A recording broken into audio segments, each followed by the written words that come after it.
Okay, this is the second time we've done this. This is the Curator commentary for Movie Club. Tonight's screening is obviously Pan's Labyrinth from 2007, directed by Guillermo del Toro.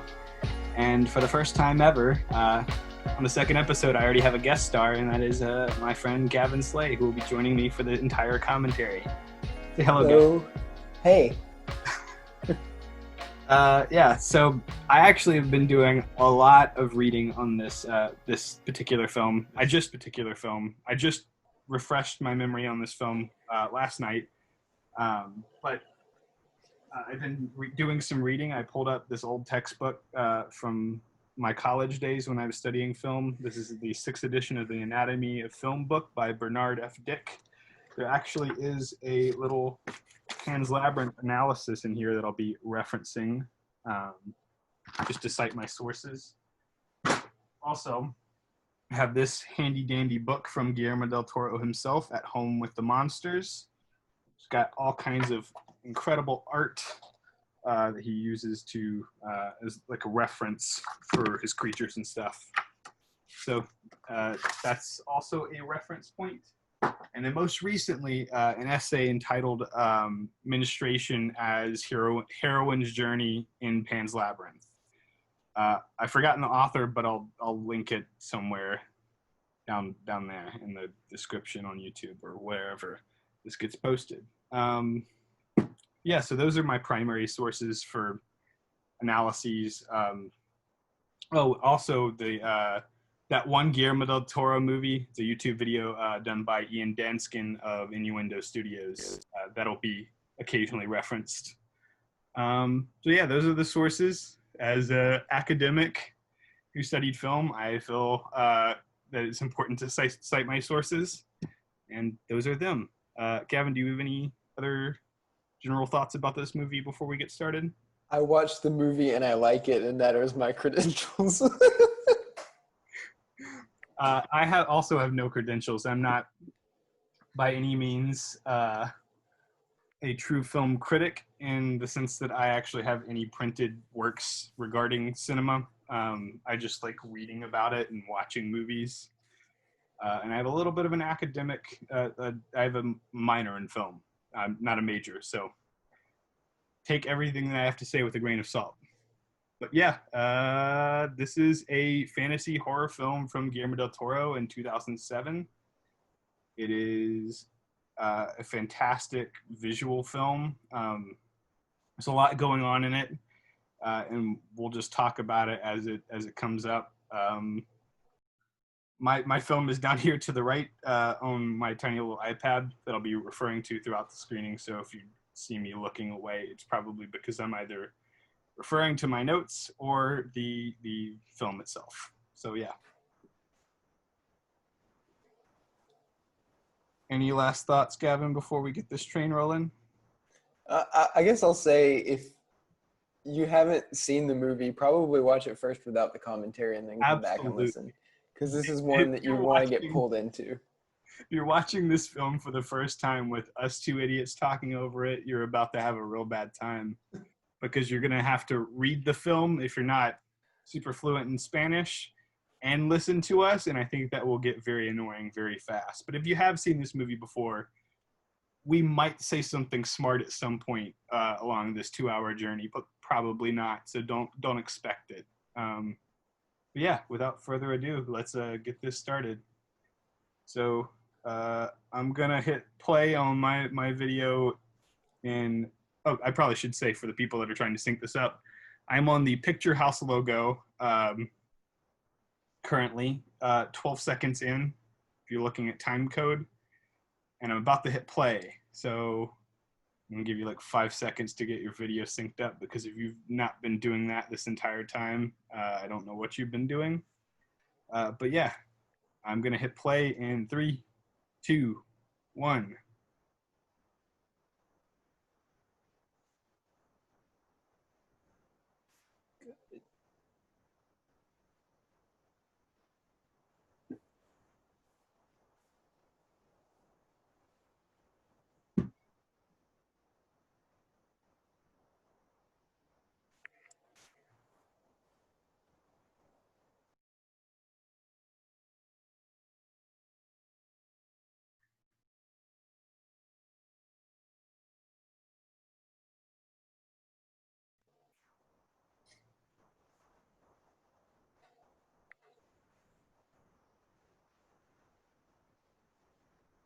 I really love this theme that goes throughout this whole film. I love the little lullaby.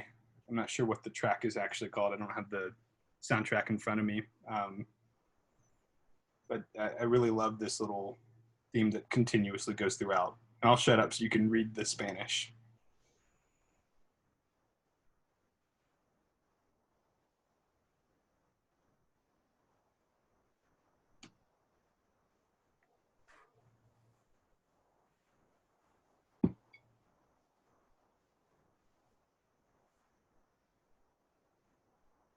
Right off, Guillermo del Toro just throws you into. In a way, he kind of spoils the ending right here, but in a way that's satisfying. Is like a circular storytelling device. Right. It's the best possible way to do like the seeing the end of the movie and then skipping back in time. Right. I mean, also just right off the bat, you get like this incredible production design with the labyrinth being shown to you right at the beginning of the film. And he just drops you in deep with this mythology of this world.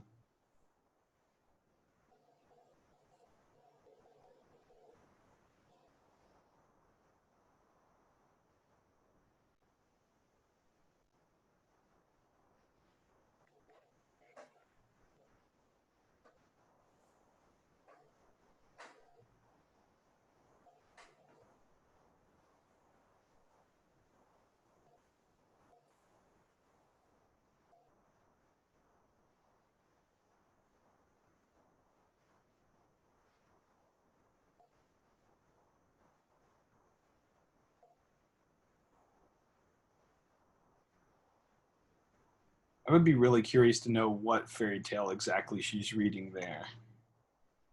And to know if that's like a really meta moment. If she was reading the one where the narration was from, or from Right. a different. Because I think that would be more of a clue to like whether or not the more fantastical elements in the film are real or not. It would more be like a little Easter egg to be like, hey, maybe this is the direction you should go.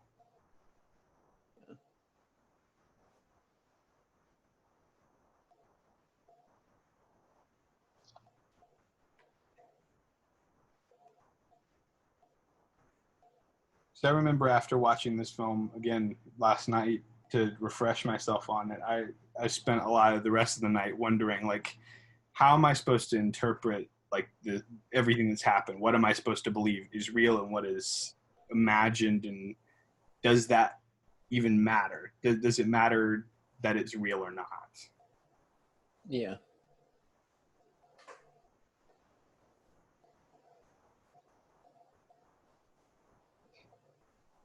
It's there are definitely different parts of the movie where you question the reality of different things. Right. And I think there are clues both ways to like maybe make you think like, no, the stuff that she's seeing here isn't real, and then other clues that like clearly leave uh, you to wonder like, okay, that seems like a pretty real world example of her fantastical stuff actually having a real world effect. Right.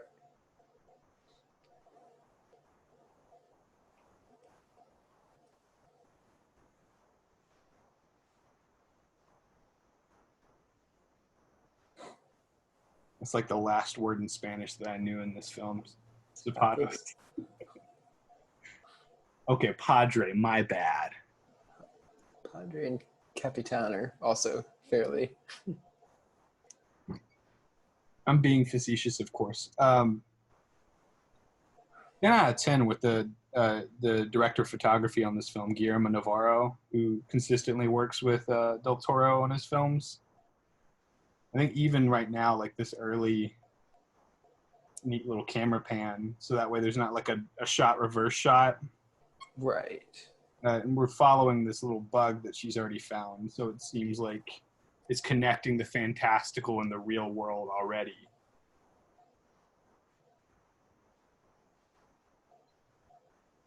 And this watch is one of my favorite touches in this film, the busted watch that we get to learn a little bit more about later. Yeah. One thing you see here in this scene that I noticed with my watch through is just the sound design. Mm-hmm. How you hear a lot of the really, what are normally small sounds, like the creaking of the officer's uniform or the ticking of his clock. Right. The cars, and they boost the volume of those, and that becomes kind of important later on too. Right. It's even true, like in the opening credits, you get the sound of the wind and nature first, and then you start hearing Ophelia's deep breaths as she's bleeding out. Right.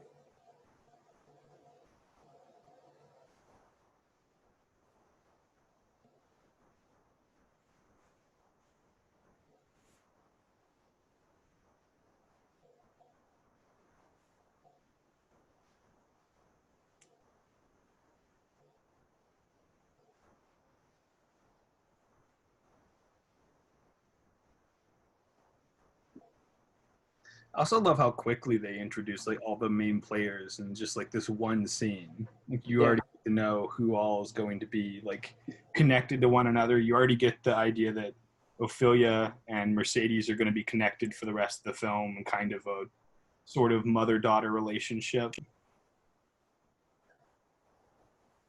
And the introduction of Vidal really helps sell his menace. Right. He's already being like a complete prick to this girl over something simple. Right. Without going, obviously the film will go farther later, but right. You get a sense of that immediately. Like if he's willing to treat a child like this, how does he treat other people that are adults or supposedly his equals?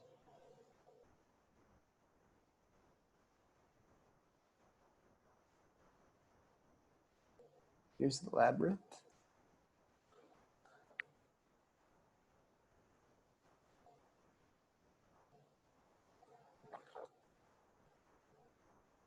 I love that shot reverse shot because like first it's her, like we're with her perspective peeking around the corner in the labyrinth, and then the reverse shot is like almost the labyrinth looking back at her, like there's something in there.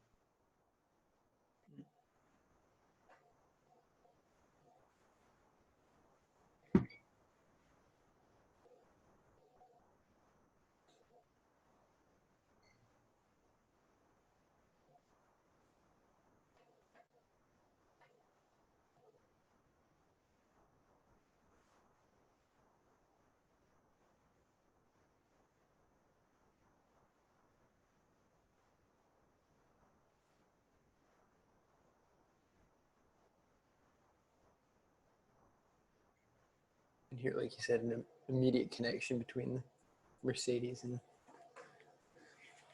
right. Ophelia.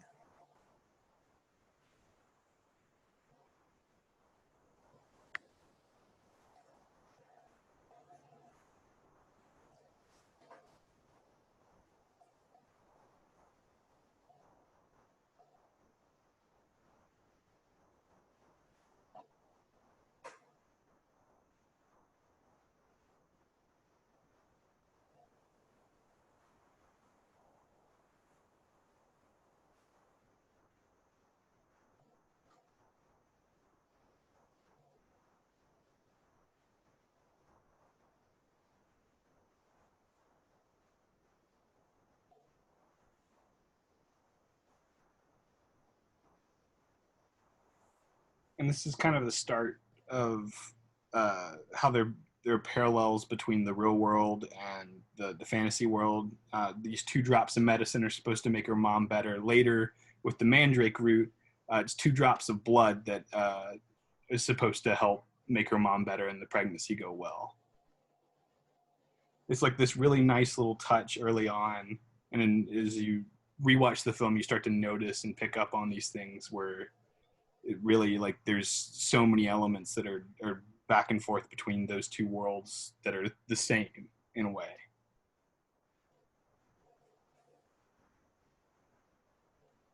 Yes, a lot of really subtle blending of that, which works really well.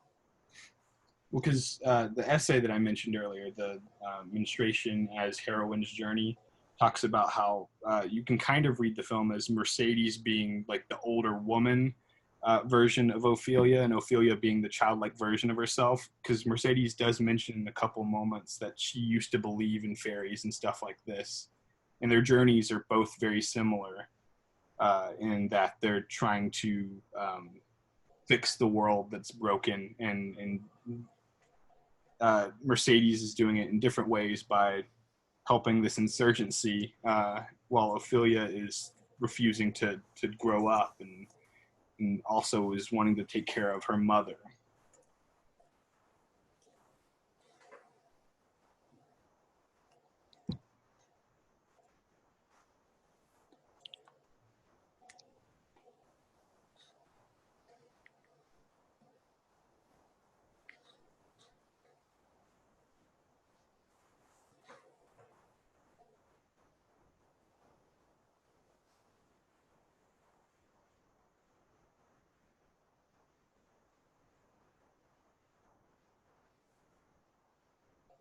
Again, hear the sound design. Just you can really hear the sounds that the house is making. Mm-hmm. I think it really captures what it's like to be in like an old house really late at night, where even the slightest movement or just the house settling can sound like there's someone coming down the hall or there's some activity happening somewhere.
I love this cute relationship between Ophelia and her brother, like already. And just the way that it uses like these fantastical stories already. And I'm sure if you were to like take the language of her story right here, that there's all kinds of different stuff that's happening. That she's both manifesting really here, and then also have like real world implications if you toil it out.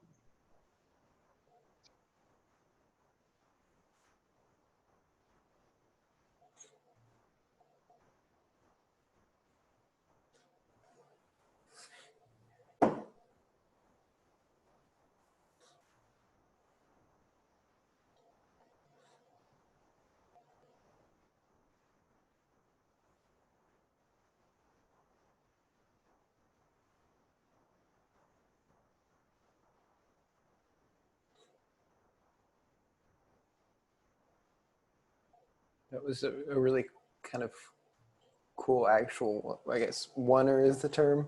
Yeah. It was obviously simulated, but right.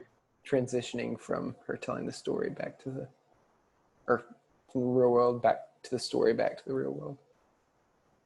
I mean, it already is kind of setting up how this story is kind of going to play fast and loose with like what's real and what's fake. Because in the mind of this child that's supposed to be clearly still a child, she's the circumstances aren't really letting her be who she is, or what she is.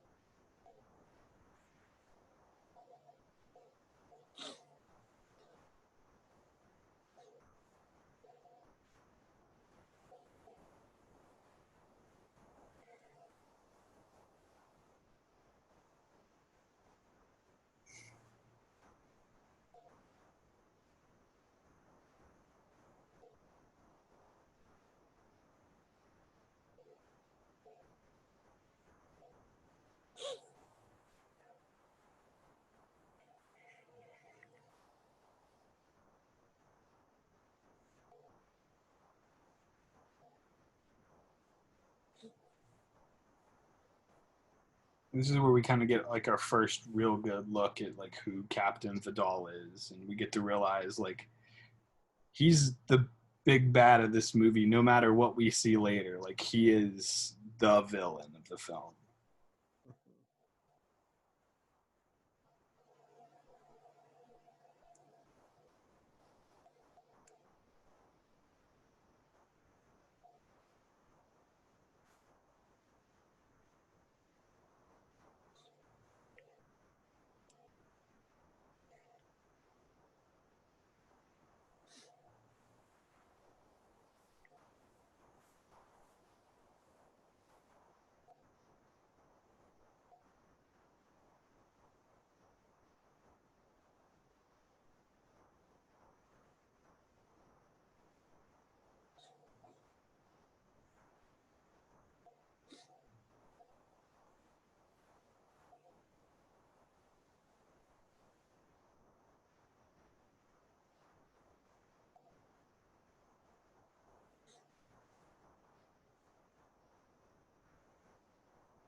And if we haven't said it yet, this is a very brutal movie.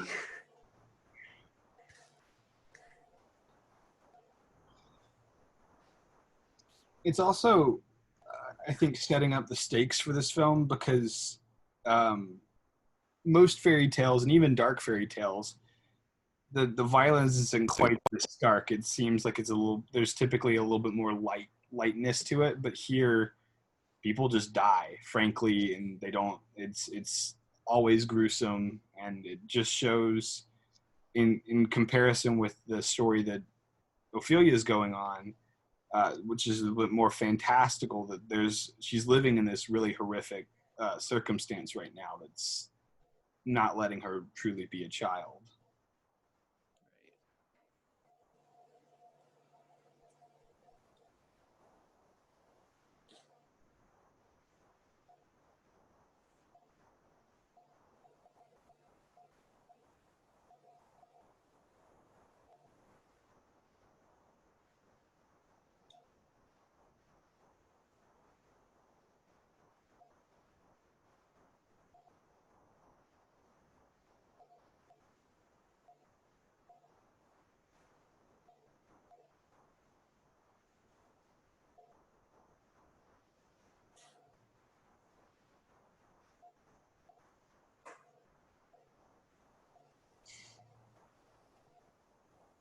This is me in the middle of the night right here.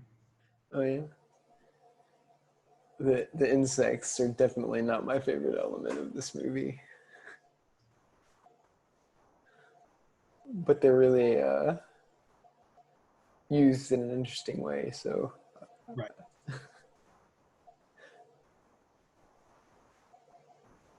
This is one of those things where it just tells me just how well they cast. I mean, kid casting can go one of two ways. It can either be like the really weak point of the film, but here it really has to work in order for you to buy into this story. And I think Ivana Baquero, who plays Ophelia here, is just top notch. Like they couldn't have found a uh, better kid actor for this role. yeah.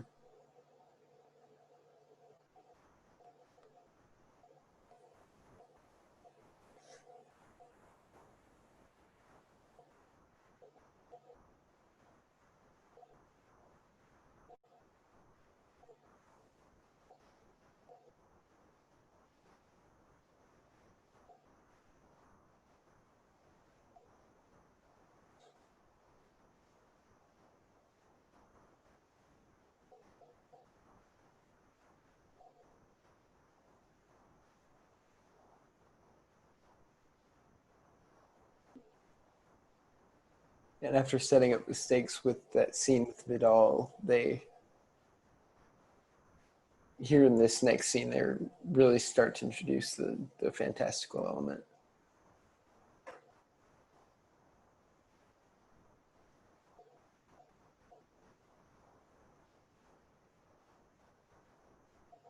We finally get to, I guess, have another really clear look at the labyrinth that's at the heart of this film.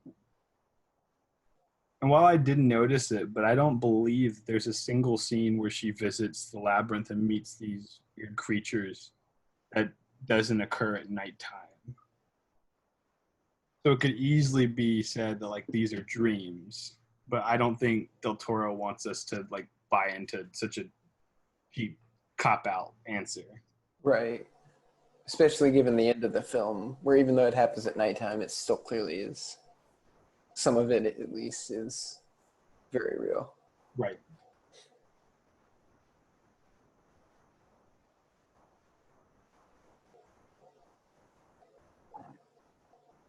Oh, you can see the fawn there. Mm-hmm. I always love the little touches that are in these films. It's cleverly hidden by the.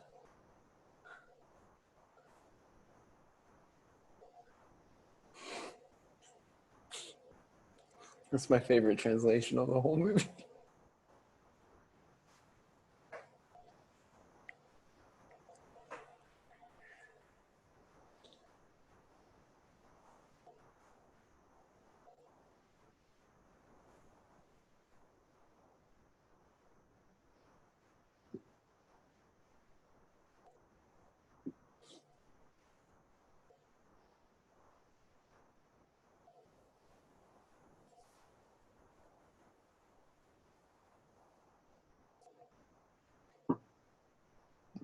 Here's Doug Jones, not to be confused with the Alabama senator. They're both pretty dope, though. For sure.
And then, of course, he just descends back into the darkness.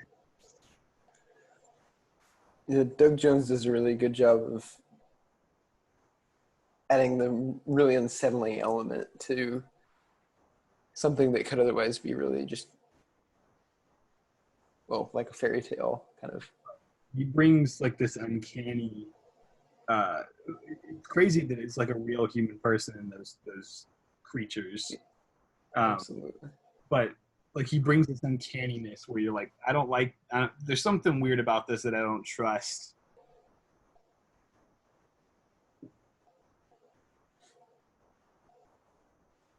I love these cool pans where they hide the transitions by having an object move in front of the screen. They do it again later with trees as they transition between the more reality storyline and then the more fantastical storyline.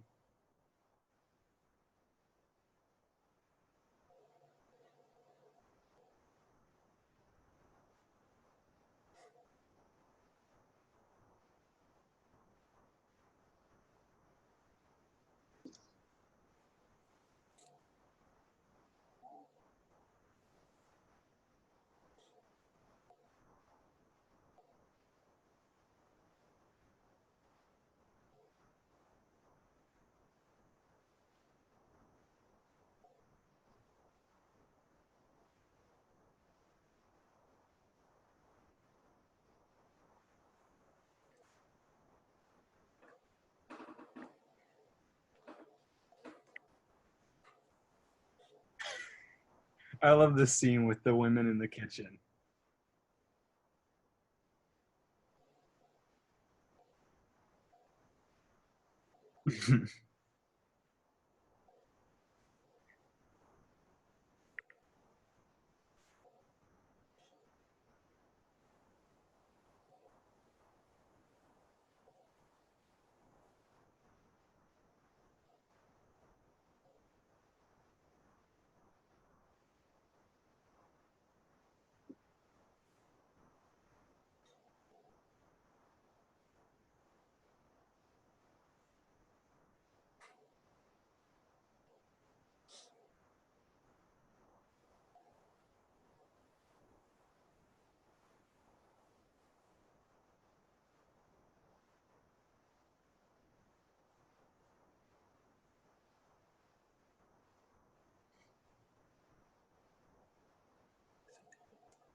I think another one of those elements that could go either way, like is this fact or fiction, or is this a mixture of the two, is the fact that this book literally only reveals like these trials to her, these elements, her future to her.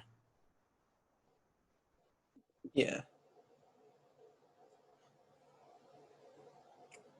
You were asking about the book earlier. I think this one actually is like the text of the narration later, just from the quick glimpses I got of it.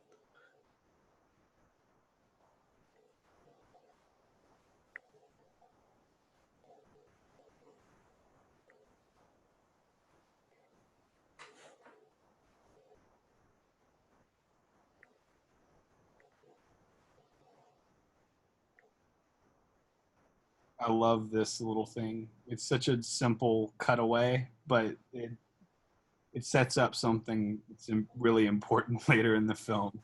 Yeah.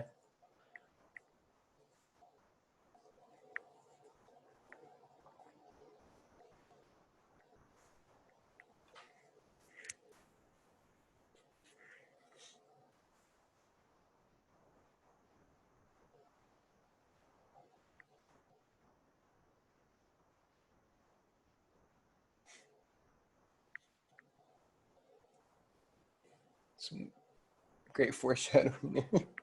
Right. And this is the discussion I was talking about earlier.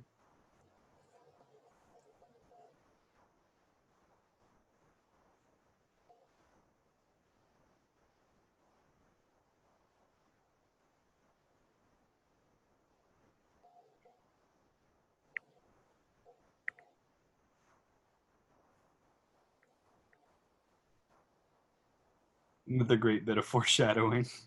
Mhm.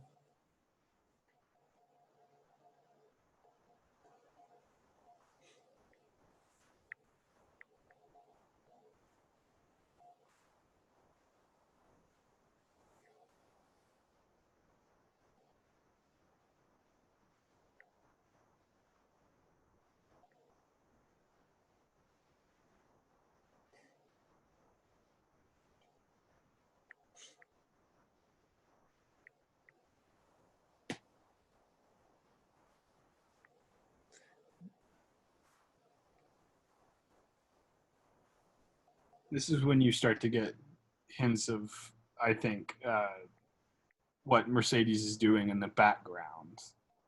I think earlier, if you're clever, you're trying to notice what her motivation is, you can probably put it together. But I think here is when it becomes pretty clear what she's doing.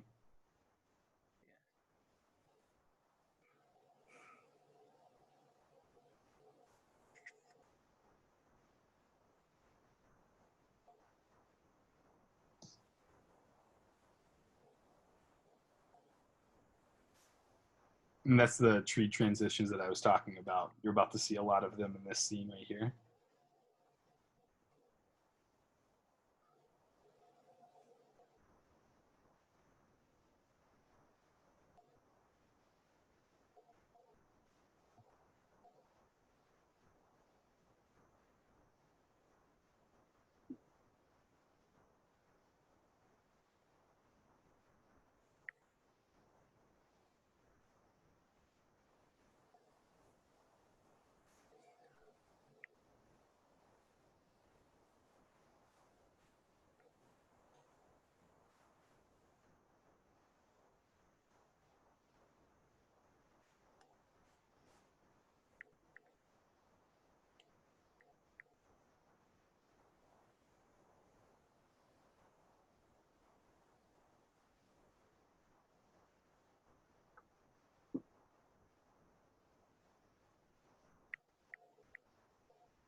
This is when I started to realize that every time she goes out and pursues completing one of these tasks, that there's going to be real world consequences for her every single time. That's probably the best shot in the movie. And there's a lot of good ones.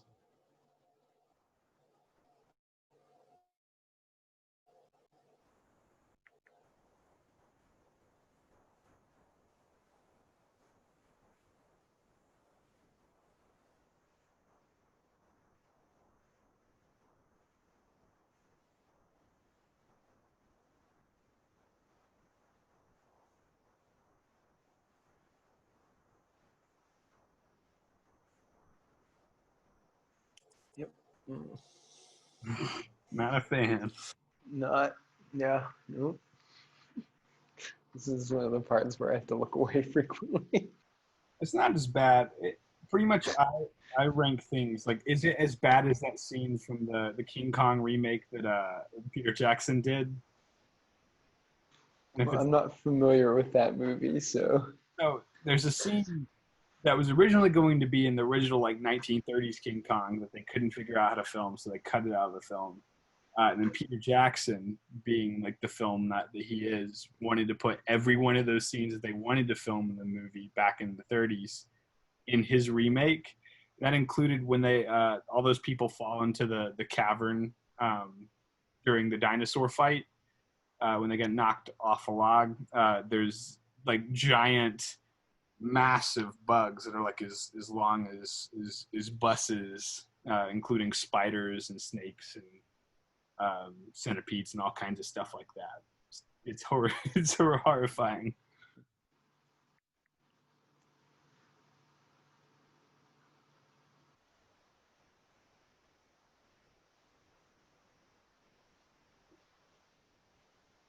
I don't know why, but I always expected Vidal's lackey to kind of have some sort of redemptive arc.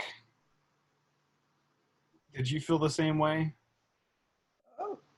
I don't know if he ever really stood out that much to warrant that for me, but I guess there are moments where like some of his facial acting makes me go, it seems like he's questioning his orders, but at the end of the film, he never truly like he continues to take orders regardless of whether or not they're ethical or not, and continues yeah. to follow Vidal until, well, I mean, eventually it gets all of them killed. Yeah, I guess he does that. There's like a good bit of acting from him to kind of sell that idea of obedience and whether that's warranted or not. Mm-hmm. And obviously, a lot of people disobey, but he never really does. Right.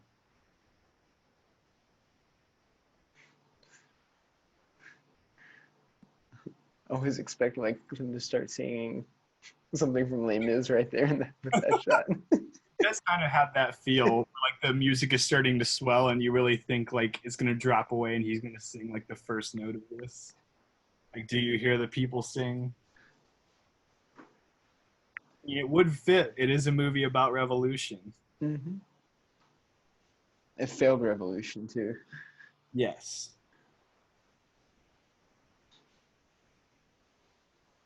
I love how she just greets these bugs, just these weird creatures. Just, hola, how's it going? She's way more chill than I would have been, even as a kid. Mm-hmm.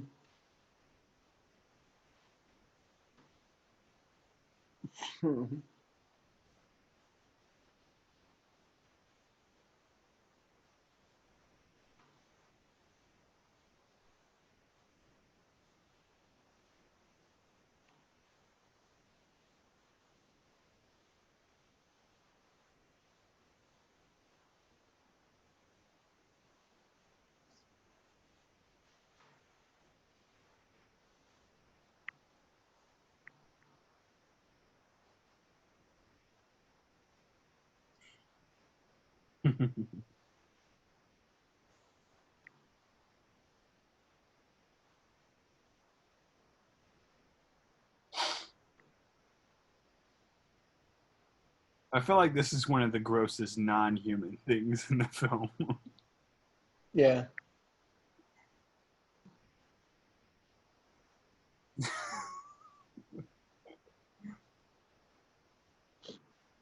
I'm very glad I didn't see this movie as a young kid. It's not a kids movie, yes. No, not at all. I don't think it's ever pretending to be. It's kind. I mean, it's definitely like a Grimm's fairy tale in that, like, it takes these fairy tales that you've known and loved since you were growing up, and have just been passed down through time. But there's always like a darker, sinister twist to it. Yeah.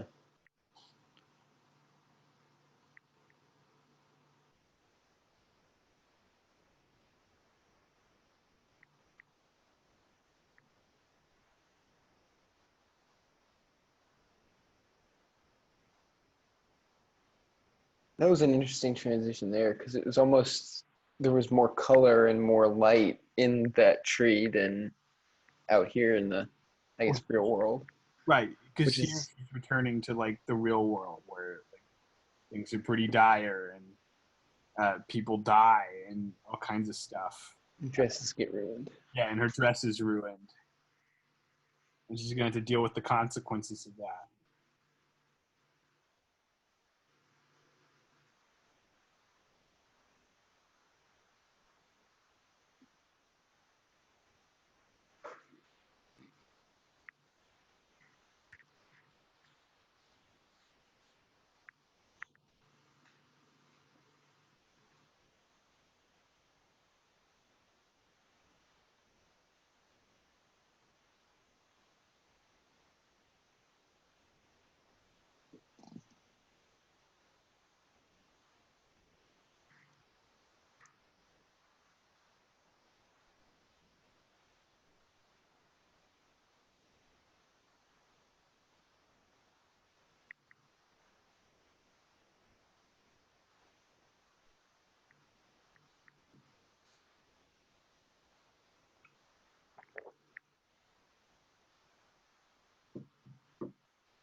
For me, this is the scene where the doll goes from being this like horrific monster of a man to like, even like, I don't know if you can be worse than that, but like here he shows his cruelty to just the people that he's supposed to be in power over, and he is also cruel to his wife and the women at the table.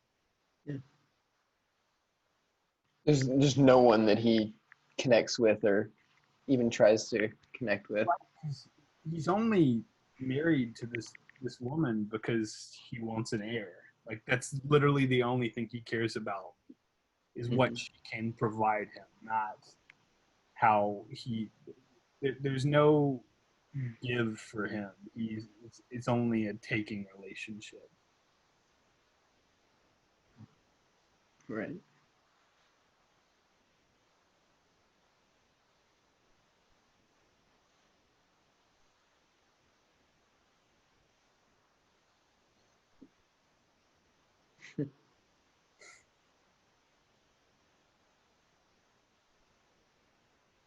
And also there he's just kind of speaking for all of fascism and Right. At that point, he's kind of saying all the quiet parts loud, the things that fascists aren't supposed to say.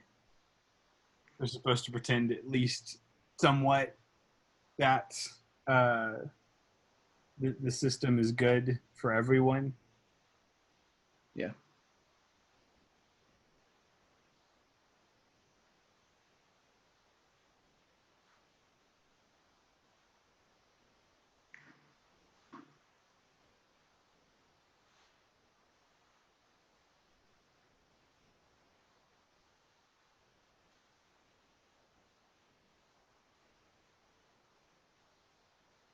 And the shots in this dinner too just really parallel the shots from the scene coming up later that I also love that he just pulls his hand away from her just to take a drink. Like he could have used his other hand, but no, it's just another way. He's showing, I guess, his whole ass, in that he truly doesn't care at all about her. And like she married him because she didn't want to be alone, but in reality, she is probably more alone than she ever has been. mm-hmm.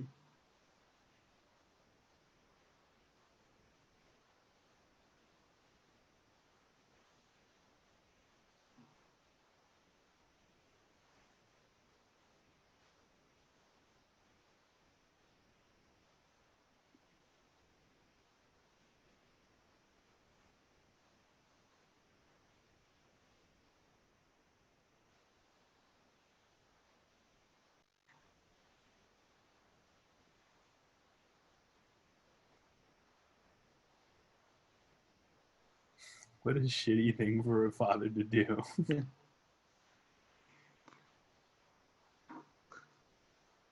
I love how quickly he eats that, like shoves food in his mouth so that way he can just like, nope, conversation's over. I don't want to talk about this. Yeah.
I like how he doesn't answer that question at all.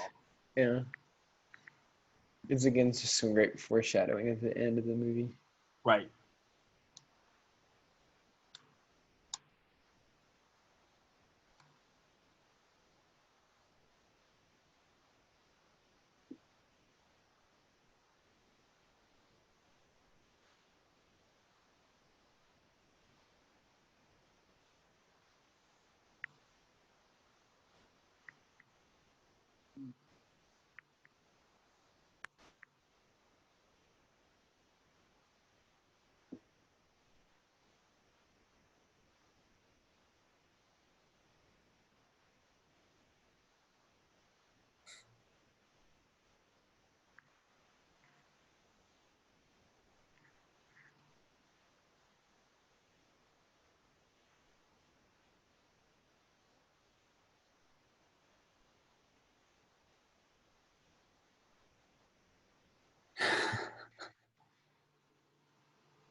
I think the other cool juxtaposition here is that previously in the other scene, the dinner scene that we just saw, they were eating a ton, like a huge feast, and right now they're also just rationing out all this food.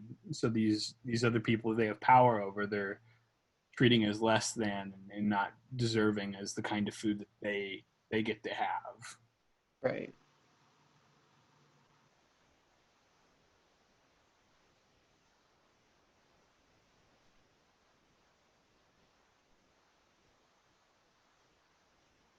This is another element that clearly is remarked on regarding the menstruation analogy for the film.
I think maybe he's trying to feint towards Some care towards there. right. I mean, the director, the movie makers are trying to feint at him having that, but Right, but clearly they undercut it later with when he says if you have to choose between her and the kid, choose the child. right. So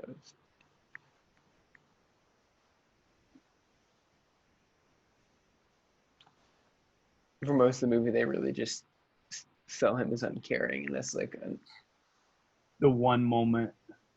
where they really feint toward anything else. Yeah.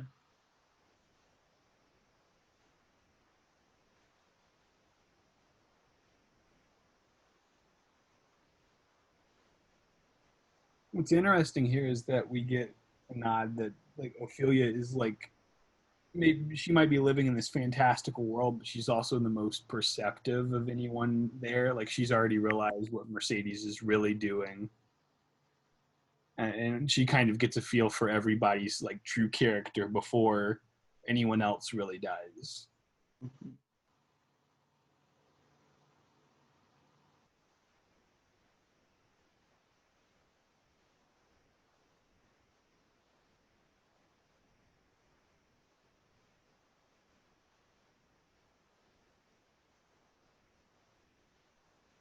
Here's the lullaby again.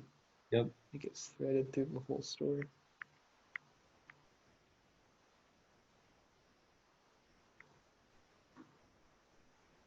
It kind of opens the film. This is effectively the midpoint of the film, and then it's the song that closes the movie. But it also is interpolated through most of the musical score that you'll listen to.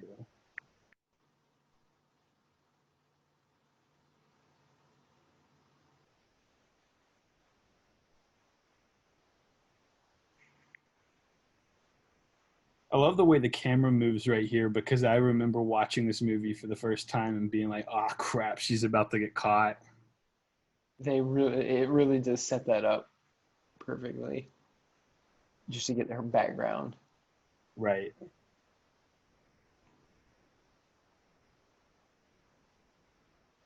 Because after that shot, the first time I watched this, all I could think of, she's gonna die. Just the whole movie. I just was sure of it, that she was going to die.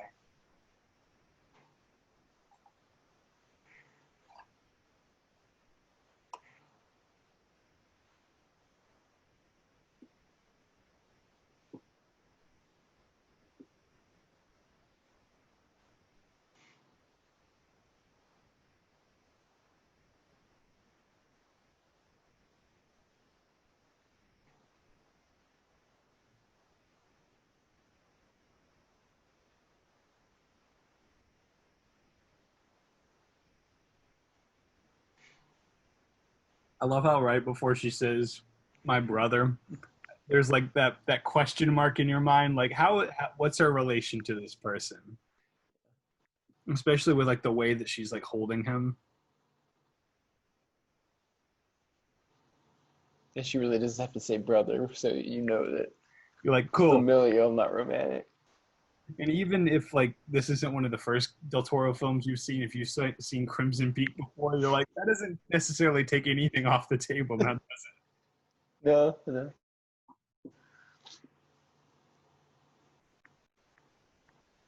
This is another one of the elements that I was mentioning, that like this is one of the real world implications that maybe the fantasy element is like actually real, because other people do interact with this mandrake root.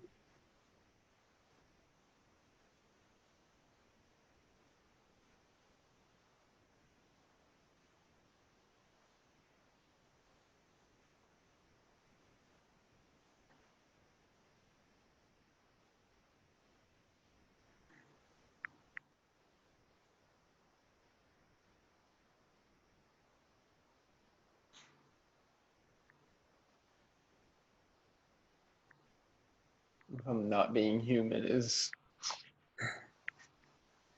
It's a little rich coming from this fawn. Well, what's interesting is like technically he introduces himself as a faun, but I think you're supposed to interpret that that's Pan himself, the guy the Labyrinth is belonging to, because that, I mean, Pan's name does come from the Roman root that also makes up faun or fauna, because he's like the god of the earth and fertility, nature. Yeah, the Spanish name of the film isn't that the Yes, like literally translates to the labyrinth of the fawn. right. So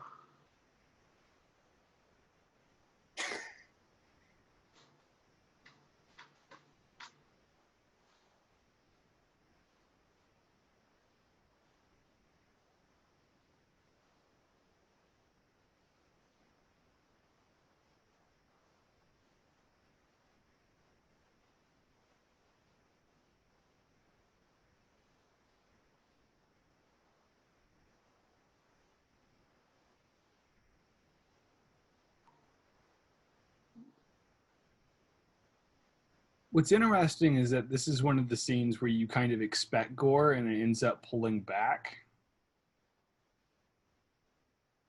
yeah, He gets out the saw. They go through the whole build up of like cutting off his leg, and then there's this cutaway. Like it immediately cuts to the next scene, and so it's more about the implication here. right.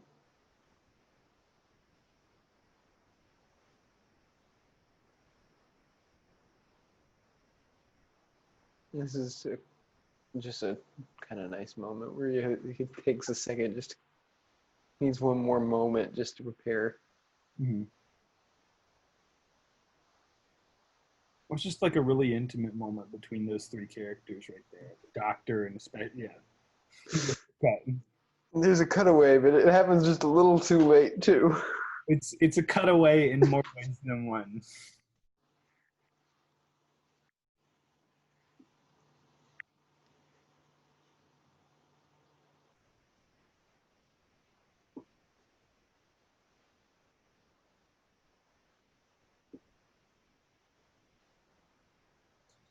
Another film that kind of reminds me of like the playing fast and loose with what's fiction and what's real is Coraline. Have you seen that movie? I have, yeah. Okay. So is that the kind of vibe that you get with that? Yeah, I guess so. I It's a hadn't little made bit that more geared connection, towards but children, though. sorry, what? It's a little bit more geared towards children, though. Yes, for sure. Yeah, there's a lot about Neil Gaiman and Guillermo del Toro that I think it would be interesting to see some sort of collaboration I between am them. surprised they haven't worked together yet. I mean, because Del Toro's done great work with like comics and stuff before with Hellboy. Mhm. So I mean, I think it could definitely work.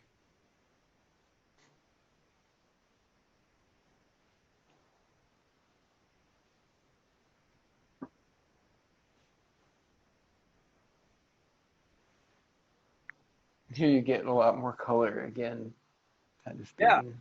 they do colorize the fantasy world a lot differently. There's a lot more reds and golds, um, which if you read the essay that I keep mentioning, there's a very specific reason for that. Yeah. Even Del Toro that like kind of says yes, this theory is correct. And this thing kind of mixes mythology with, I mean, I guess another mythology depending on your belief system, with the Adam and Eve scene from the Bible, with the eating of the tree of knowledge, the Right. forbidden fruit here.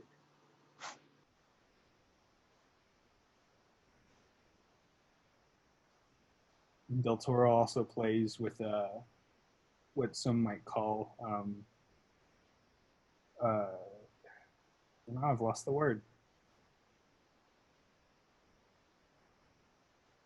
The Holocaust imagery. Sorry, with the Oh, right. that's what I was looking for. And the furnace back there. I think it's kind of clear that's the Mhm. It also calls back to the dinner scene earlier, yeah, just a really similar appearance with the fire in the background of the person at the head of the table. right, and that she doesn't have access to this dinner that everyone else or like these people in power do.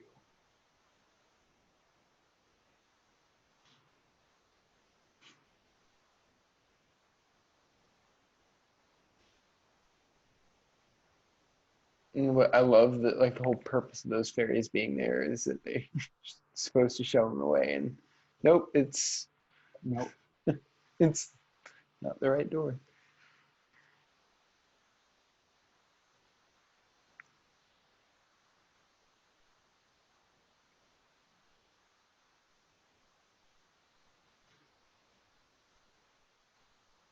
This is another great creature design from Del Toro. The Hmm. Pale Man is just I don't like him. I don't like looking at him.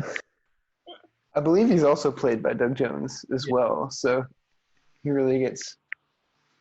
I think he's like third build on the film because he Yeah. does so much. He's the fawn in the rest of the film, and then he's the Pale Man in this one scene.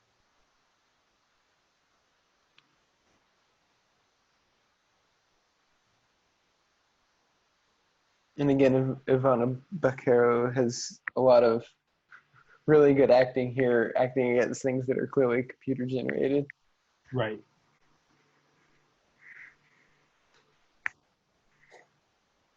And here's Doug Jones finding a way to move in a way that is so not human. It's not even funny. Uh,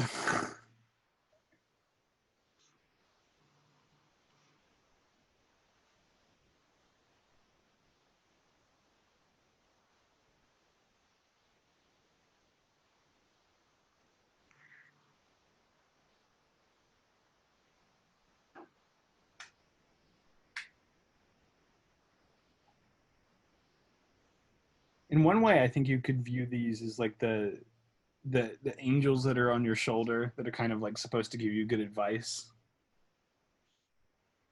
Yeah. but they're kind of like imaginary forces in a way. And in this scene, I think, I mean, you definitely can read like the loss of innocence into this in more ways than one. Like that's kind of horrific, but also she's committed I mean, at least biblically, a sin in that she's eaten the forbidden fruit. Mm-hmm. No longer a child anymore. She's lost the innocence. And that's kind of a theme that I think you can read both into the fantasy side and the fact that she's a child that's about to experience some pretty horrific things even in the real world.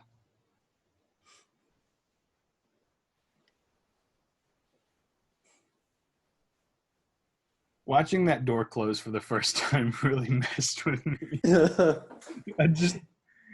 I don't think I would have been clever enough to be like, oh, I'm going to draw another door. I would have just been like, well, this is it.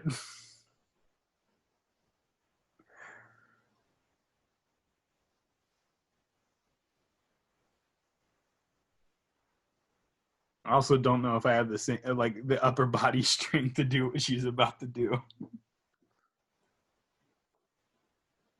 Yeah.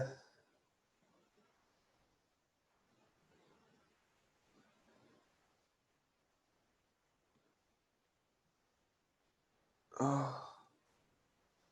I love the fairy just cheering her on. Yep. But later she's going to rat her out to the fawn. Oh, for sure. I mean, to be fair, returning the fawn's fairy friends to him and being like, well, a couple of them got lost.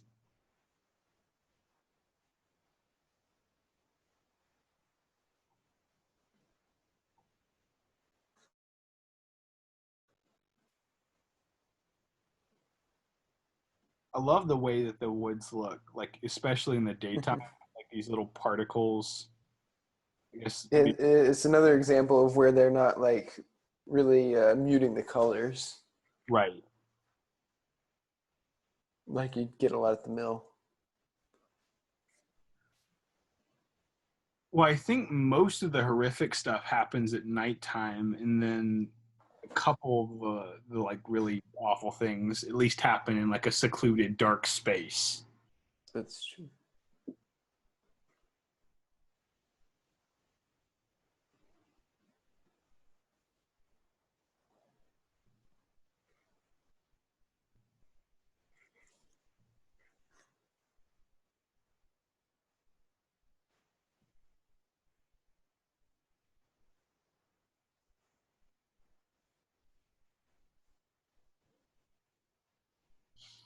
What's funny to me is that Mercedes, I mean, right here it says that she's a coward, and like her logic is sound, but the rest of the movie, and I think even before this, you can clearly see that she's doing stuff that's especially brave, and especially from this point on, there's a lot of moments where she's doing things that like really take guts. Mm-hmm. That's also a play on words.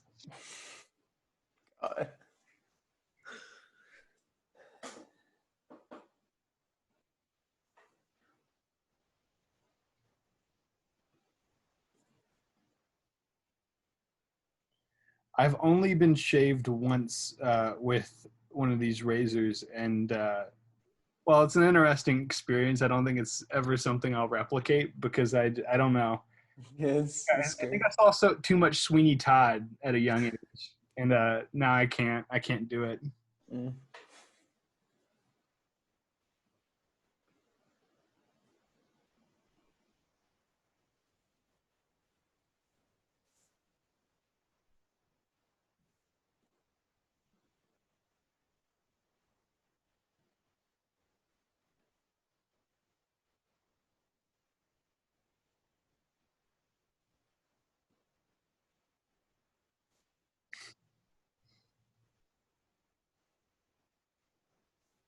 I couldn't help but think of the mandrake roots from Harry Potter when I saw this uh, crying little creature. Yeah. I mean, there is Mandrake. Right. That's They're both the same thing, and they're both referencing the same idea. right. Folklore stuff. Right.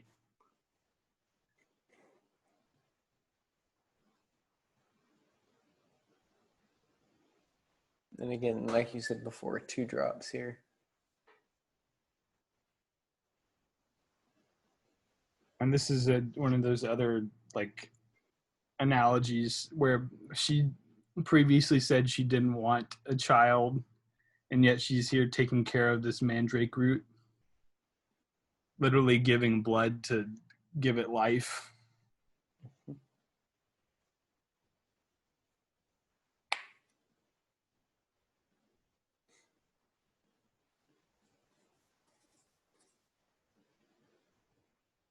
Yep. And there it is.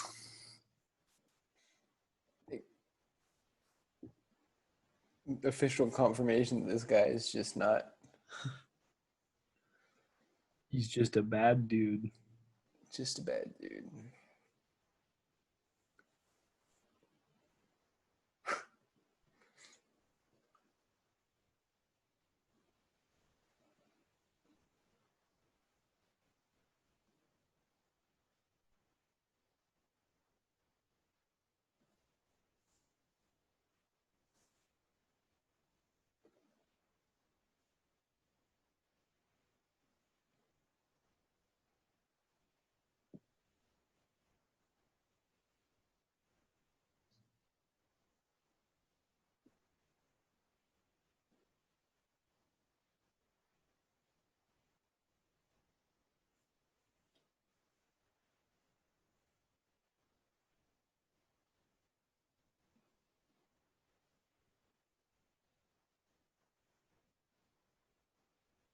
This scene really breaks my heart every single time I watch it.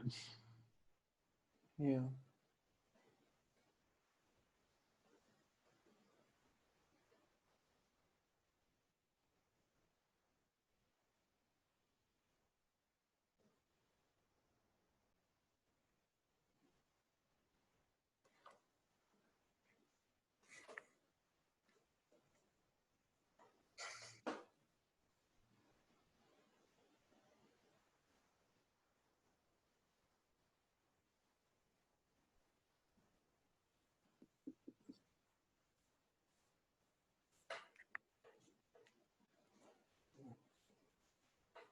Leave it to Del Toro to find a train and blow it up.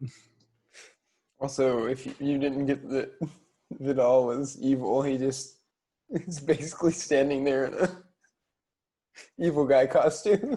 Right, with his hair slicked back and those like moon-rimmed glasses.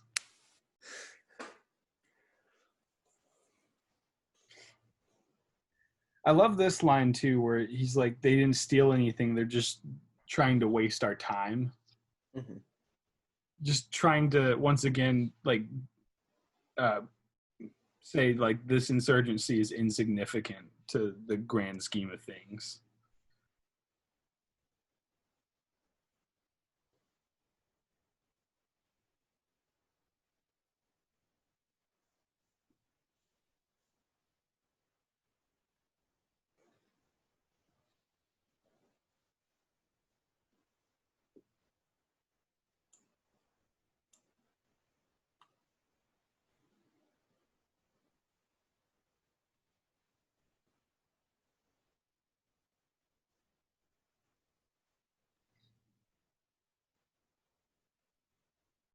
And this is when this idiot finally decides to start suspecting women for actually being more intelligent than he's ever let on.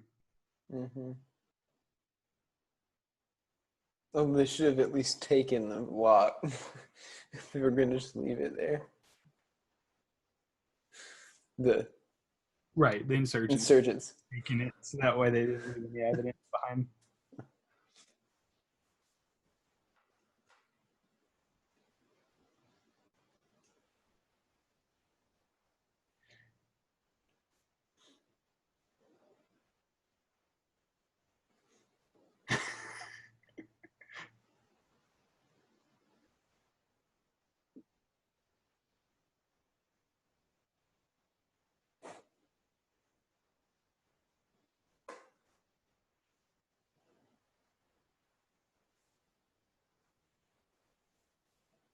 The way this scene is shot reminds me a lot of that opening sequence from Saving Private Ryan, except Yeah. you're on the side of the bad guys that time. Or this time.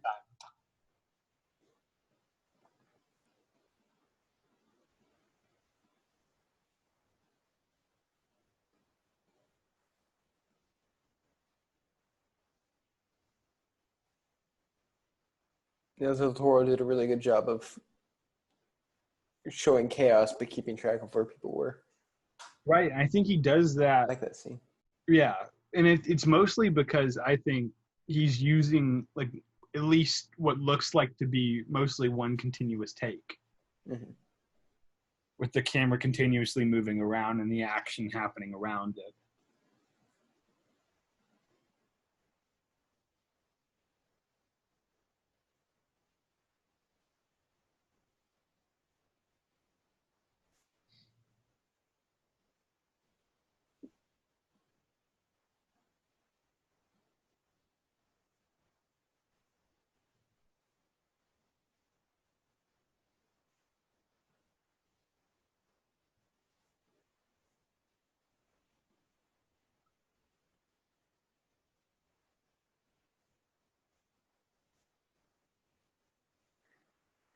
This is what I was talking about with some of that facial acting.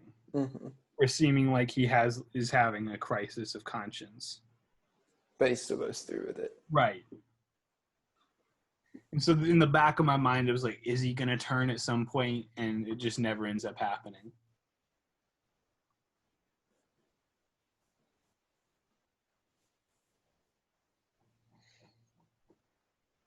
I love the delay on this, like how long they make you wait to find out whether or not it's her brother or not. Mm-hmm.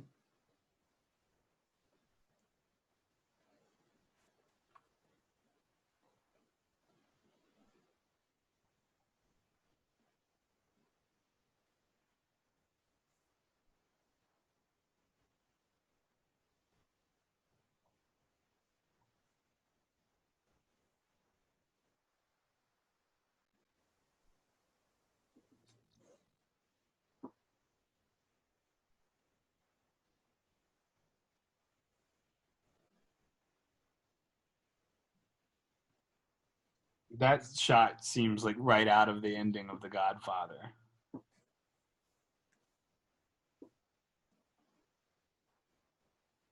Where the women are supposed to stay out in the kitchen and they're not supposed to be a part of this manly business.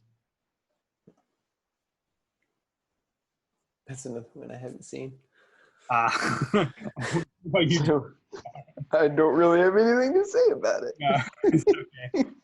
It's just one of those like really iconic shots. The film literally ends with like the new mafia boss has been installed. It's Michael Corleone, and they literally shut the door on his wife, and it closes and just goes to black as the door closes. I don't think that's really a spoiler for a movie that's been around that long.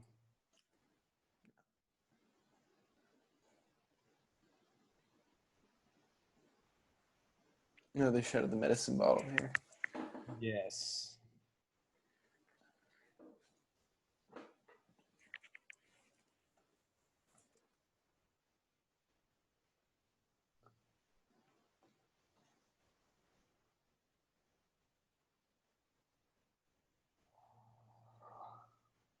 And this is another scene where we really get to see just how monstrous Vidal is by literally toying with his victim. Like, this guy knows that he's not ever going to get away, but he's just giving him bits of hope.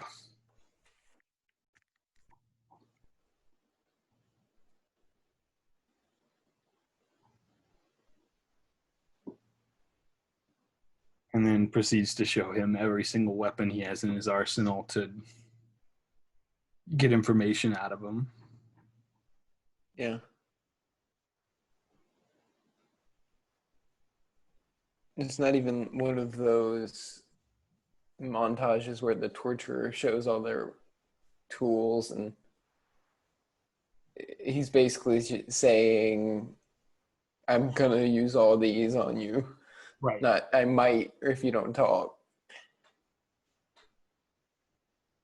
Yeah, in When We Get This One.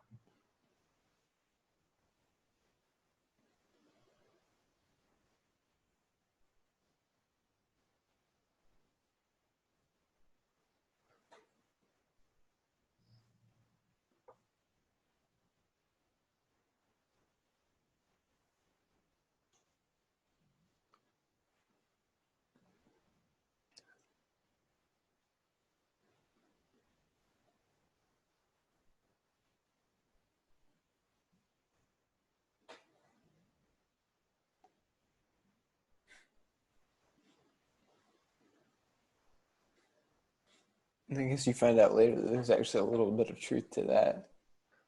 Right. Because when Mercedes gets away, there's a moment where they just kind of buy it.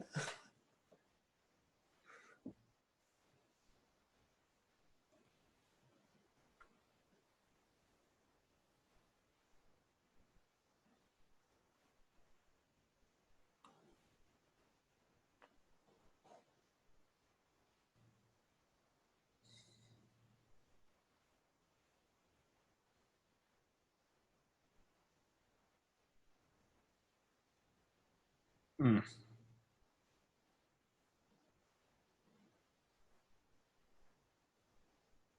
Mm. That first hammer swing isn't really the graphic part. It's later when we come back to. Yeah, the result. Right. I think Del Toro is mostly interested in like the aftermath of violence rather than the act of violence itself. That's a good characterization, I would say. I don't know if that's true in every one of his films, but I think at least here there's at least some more subtlety to it. Yeah, I would agree with that because a lot of times you see the body horror is what the result of it then. Right. Did you get a chance to watch The Shape of Water? I did. Okay. So how do you think about the what Ian Danskin would call the wince in that movie? Uh, yeah, I had the same reaction. That might be the worst one he's done. I don't know, this one's pretty bad. This one is bad, I admit, but like I don't know. There's the way that it's done in that film. It's like across the entire film, and it's disgusting the whole film. But then like the way it culminates, I think is That's true. especially gross, and the sound design in that scene is especially heinous. Yeah. Here we get the aftermath of Vidal and his torture. And he's literally called the doctor to keep his victim alive longer so he can get more information out of him. And also in the previous scene that we just talked over, Ophelia was just told that she's never going to have access to, since she failed the test, she's never going to have access to the underworld ever again. And the Fawn also kind of lets loose the fact that like that will make all of them disappear as well. Yeah.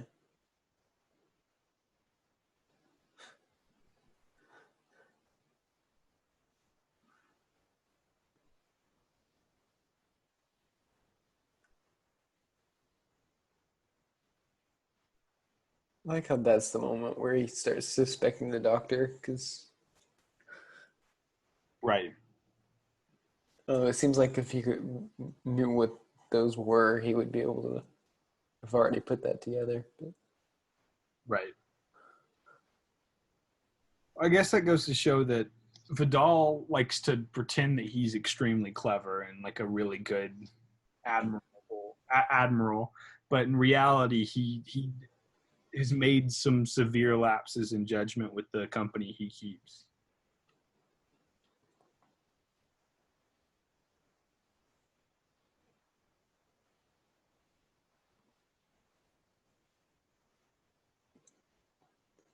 he's not a trusting person, but he obviously overlooks people as even being worthy of suspicion. Right. Mostly women, but Yeah. the doctor also gets the benefit of the doubt here.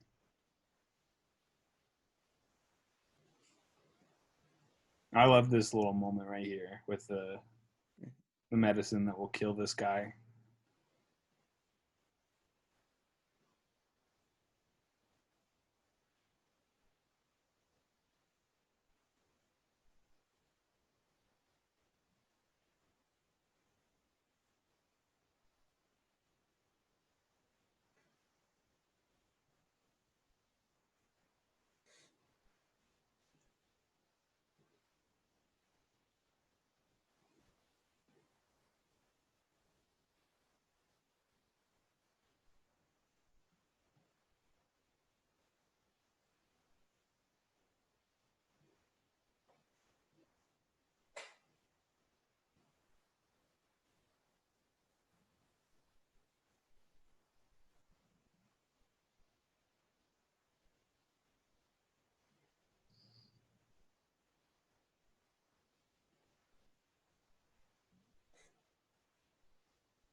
And this is when we get like our first other human interaction with something that came from the fantasy world. Mm-hmm.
I like how he blames her for how Ophelia's turned out and that she's acting like a child when she literally is one. Mm-hmm.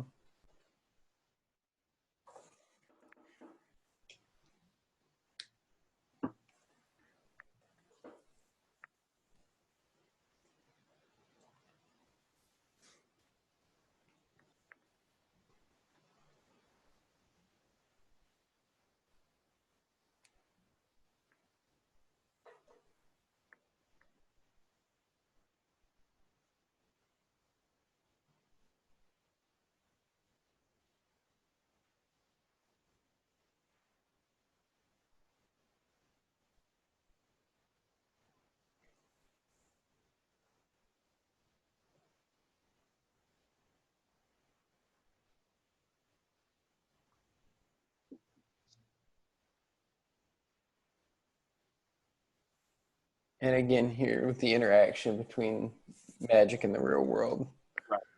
implying that now that this thing is gone, the protection it offered is gone too.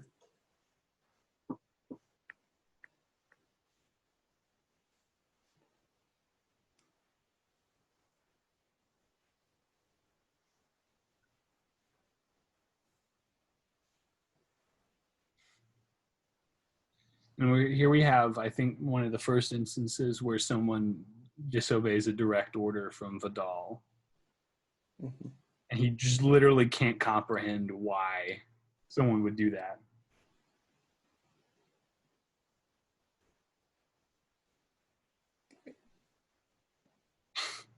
And just insults him to his face, too. Right. And then turns his back on him and just walks away. Yeah, knowing that he's probably Oh, he knows dead.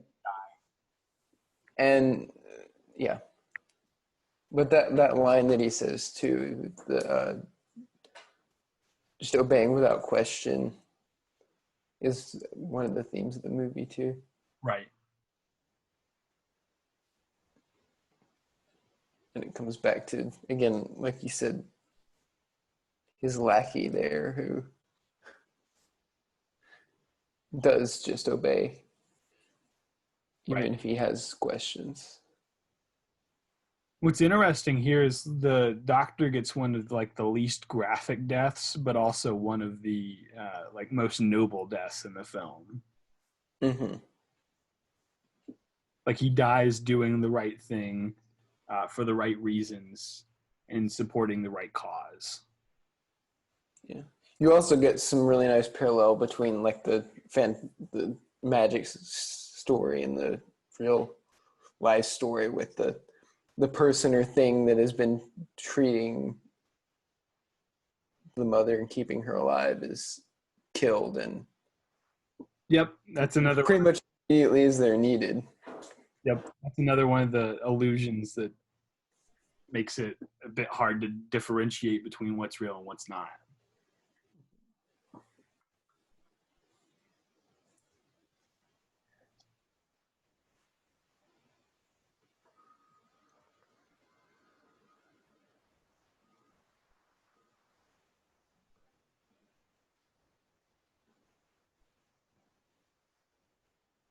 It's so weird to hear Catholic themes after all the horrific things that have happened in this movie thus far. Yeah. It makes a lot of sense given Del Toro's background in the faith. I guess it's another one of his like dealing with mythologies, I guess you would say. Right. Like that Ophelia's using this weird fantasy world to not deal with like the horrific stuff that's happening around her, and adults have found a more nuanced way to deal with the horrific things that are happening in the world around them, but it's one of the acceptable ways to do so. And that shot of the wheelchair by itself gets me every time. It's So sad. very heartbreaking. And once again, we have Mercedes kind of being a surrogate mother.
I love that little tell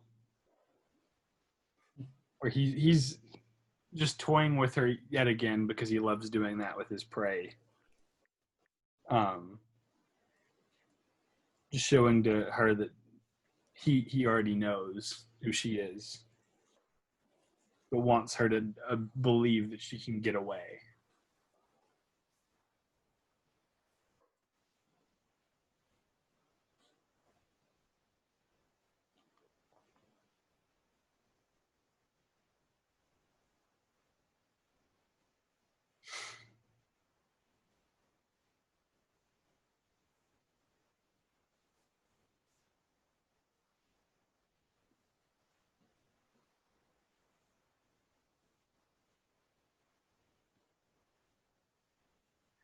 If I had to say one good thing about Captain Vidal, he does have good taste in music. I really do like the music that he plays. That's it, though. Nothing else is nice. Nothing else. Here you get another callback to the earlier shot where you expect someone to show up in the background again. Right.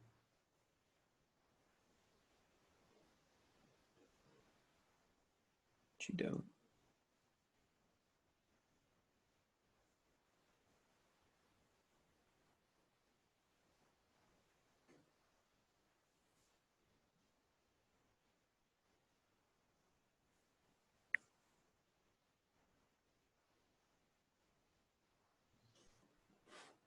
She literally the language of my child. I didn't notice that last night. Yeah. That's how she breaks immediately too. It's like, yeah. I adore the camera moves in this sequence right here. Oh, it's just great.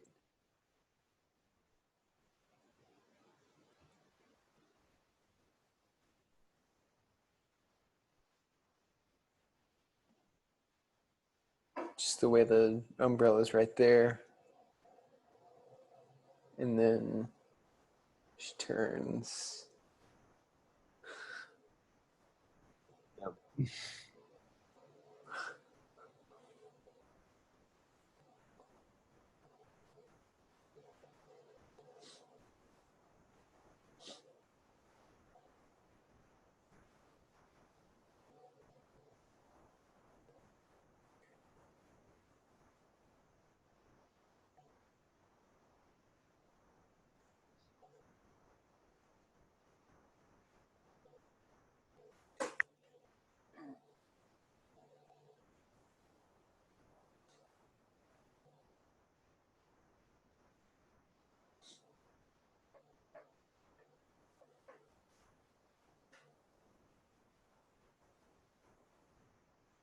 once again, it's another a sign that he has a blatant disregard for women and people that are like the people that are beneath him. He has to smell the tobacco to know it's tobacco.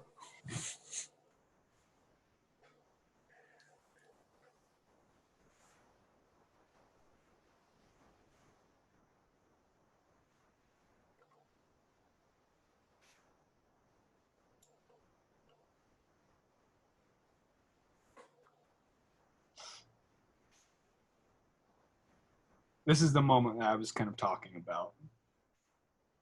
Yeah. I kind of expected him to crack. But he lies to him again, Serrano, so that he'll leave, and then immediately goes to the torture stuff. Because essentially, I think he's insinuating to Serrano that like he wouldn't torture a woman. He would never do something that horrific.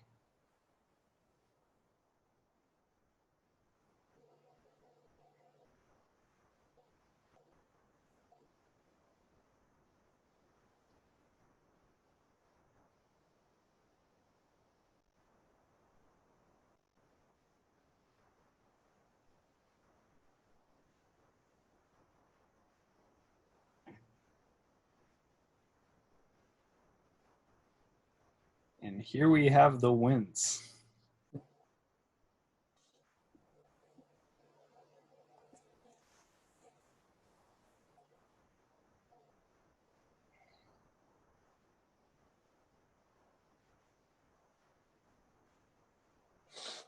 This is once again how he completely underestimates anyone that is under him.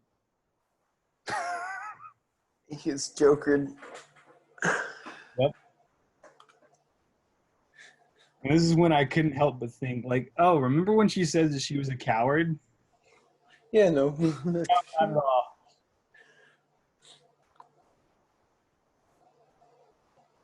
But I think it's such a nice little touch that early on we get a shot that shows, yeah, she has this knife on her, and it feels like not. I mean, it is foreshadowing, but it's also like, of course, she would have a knife like that.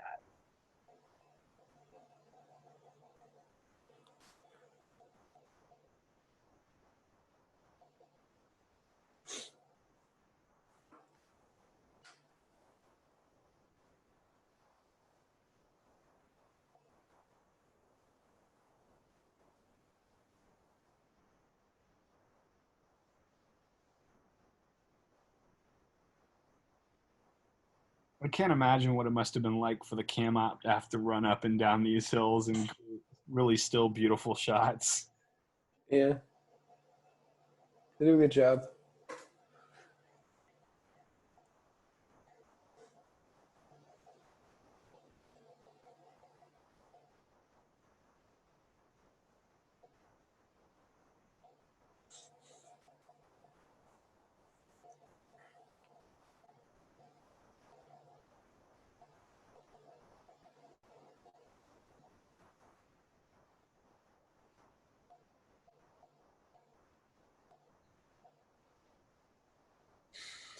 I love how he uses like the kind of hand motions you use for a horse or a animal.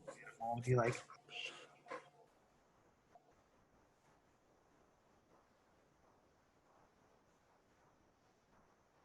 I love that cut to his face where he's like, "This is clearly not in my plan." He just doesn't know what to do. Yes.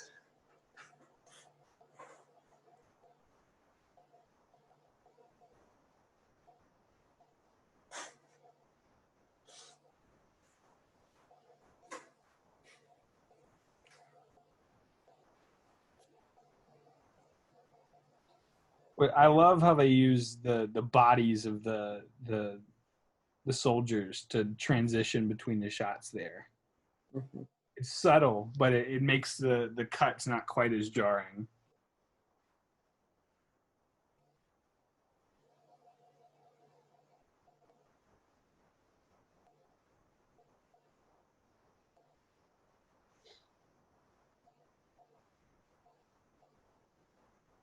This is I think another parallel, like a good relationship between a sister and a brother, despite how different the relationship between Ophelia and her brother. Yeah.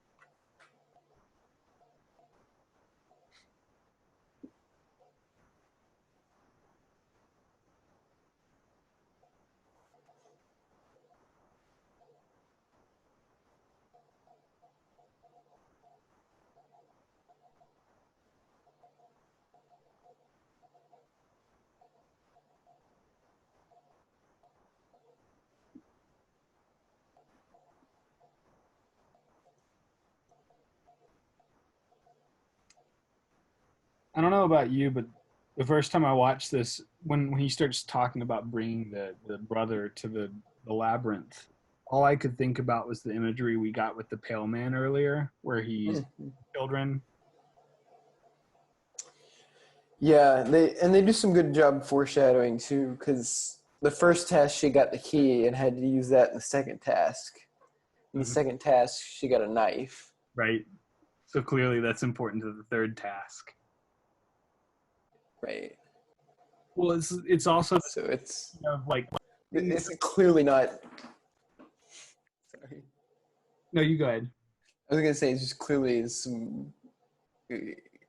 He's not entirely. I'm sorry, I'm being distracted by what's on the screen at the moment.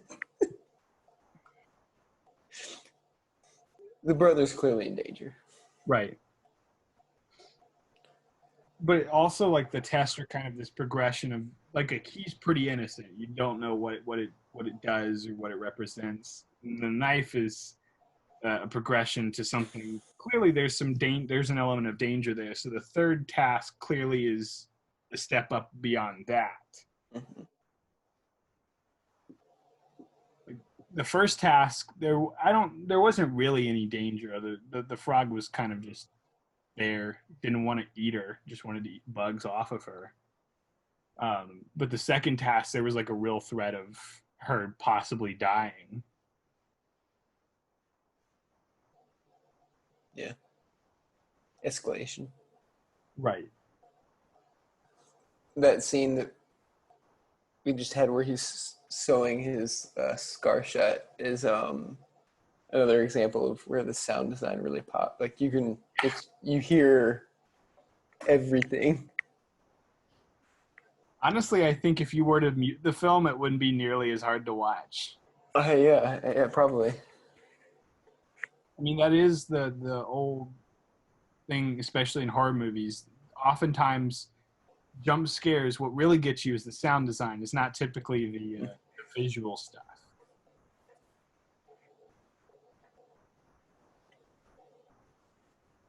Nope.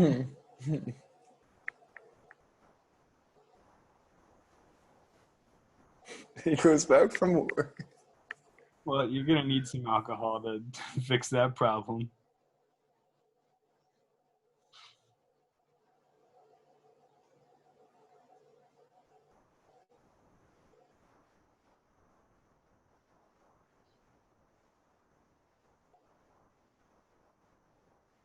Do we see chalk at any point before the fawn gives it to her?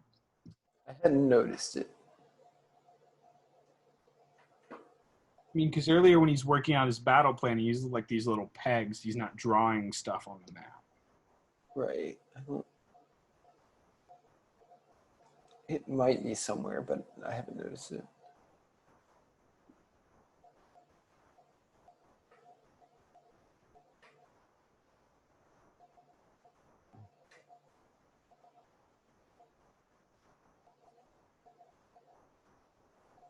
That scene, which we just called the wince, and this was collectively, I guess, the end of said wince, um, is in all of uh, Del Toro's, or not all, but most of his films, especially films like this. Um, and the way that it's used is always to make so there's creatures in this film that would typically be called monsters, but more often than not, they're not the bad guys. You have the exception of the Pale Man here, but typically in his movies, the ghosts, the fish man aren't the bad guys in the film. It's always a human, a particular human that is not necessarily all of humanity, but just a particular person who's pretty despicable.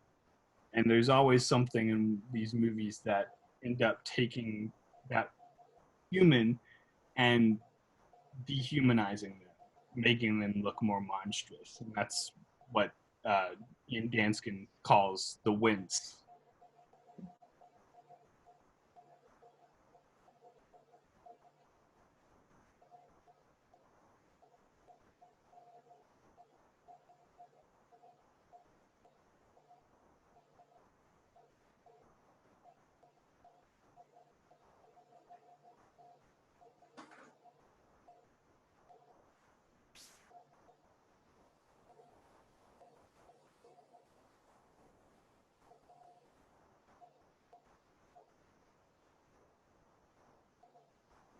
Give you a little bit of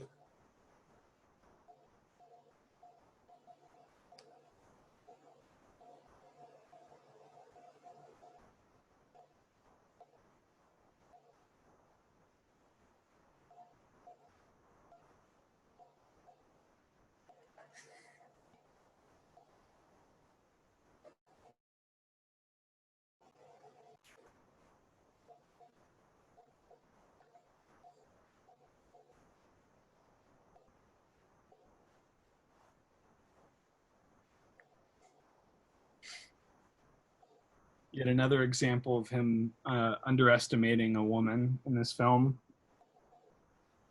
uh, thinking this child clearly poses no threat to him is actually his undoing. Yeah. She just straight up drugged this dude. She did.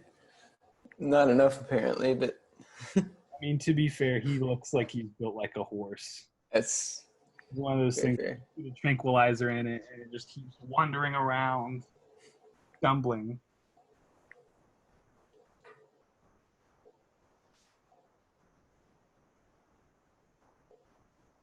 You get a lot of nice orange color and light because of the fire there. Love the reveal of the chalk door that she used to get in. Yeah, because that's one of the points. Like, how else does she get out if she doesn't get out by some magic door? Right.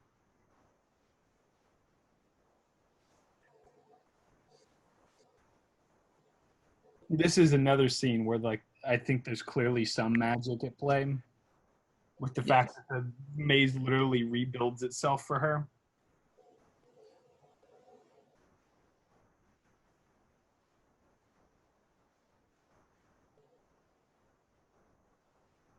I mean, I guess you could argue technically that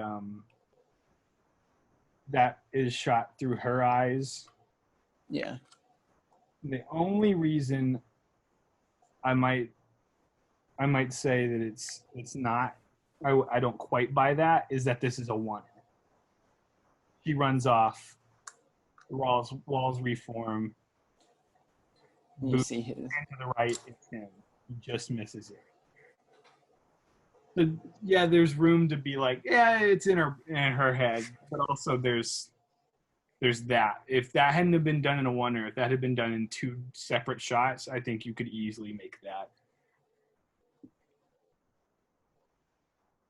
Yeah, Del Toro doesn't want you to have a really simple explanation here. It's No, not at all. I think even if you were to ask him, I think it would be one of those yes and no answers. Like, the fantasy is real and also it's not.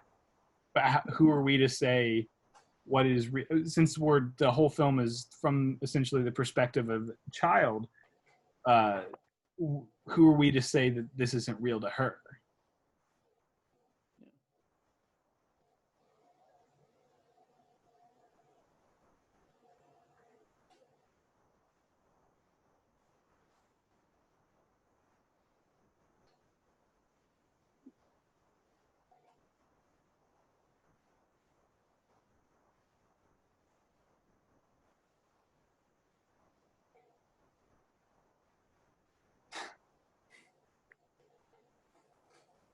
That's a shot that definitely like puts a lot of question in your mind. Yes.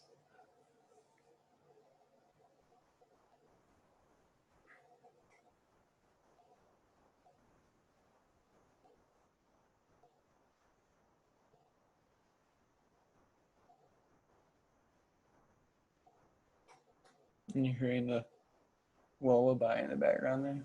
Yep.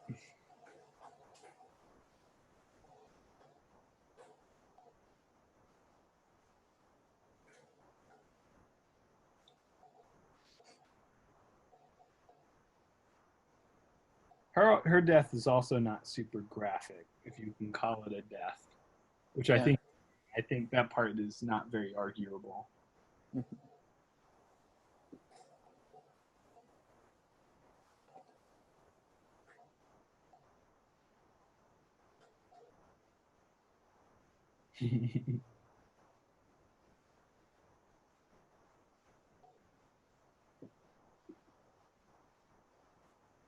Gotta give props to Serhi Lopez, who plays Vidal here.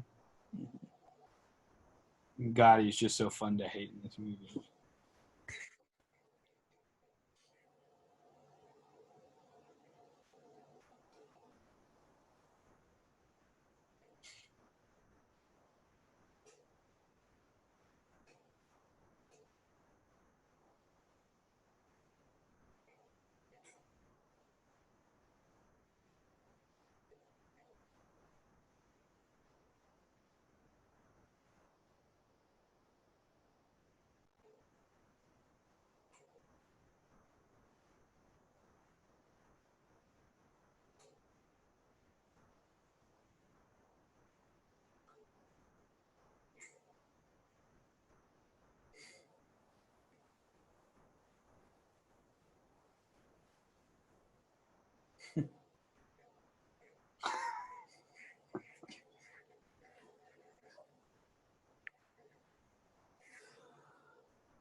He kind of gets an unceremonious death, but It's the death he deserves.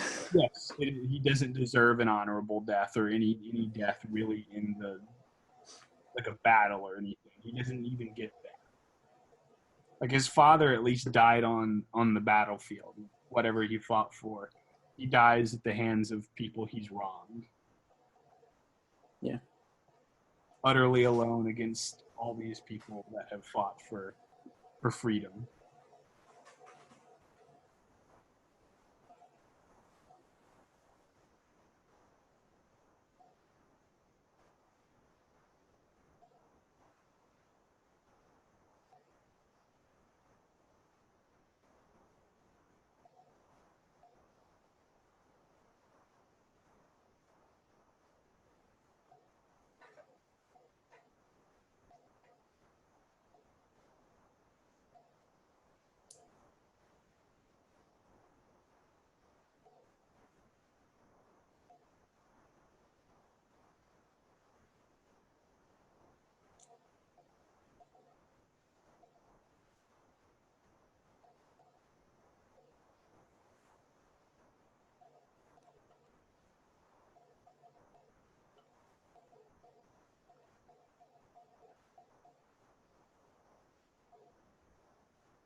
Some more of the red and gold imagery.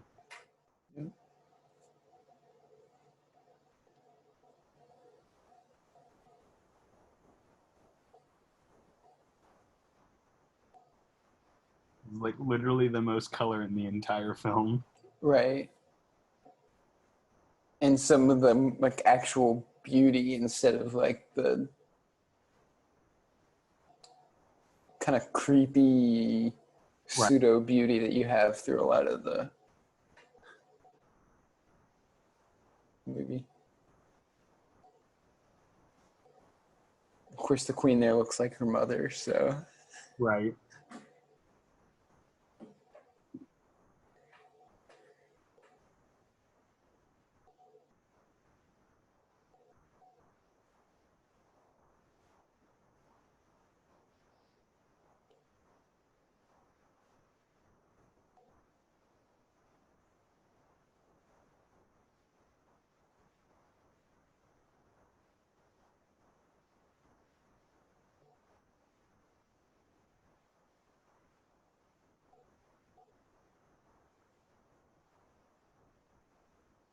I think what's so tragic for Mercedes right here is that Ophelia is still breathing when she finds her. Mm-hmm.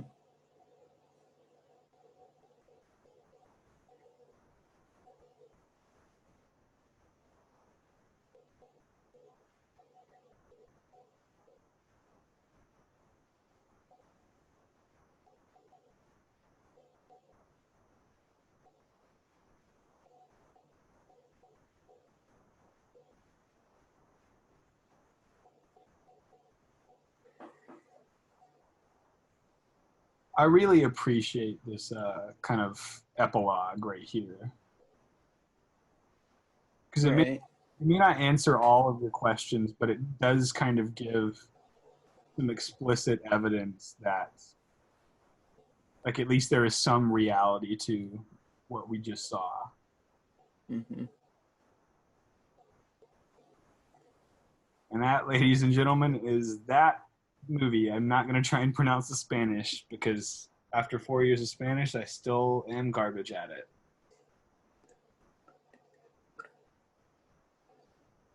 Yeah, and that ending, suitably ambiguous ending, is a nice parallel to the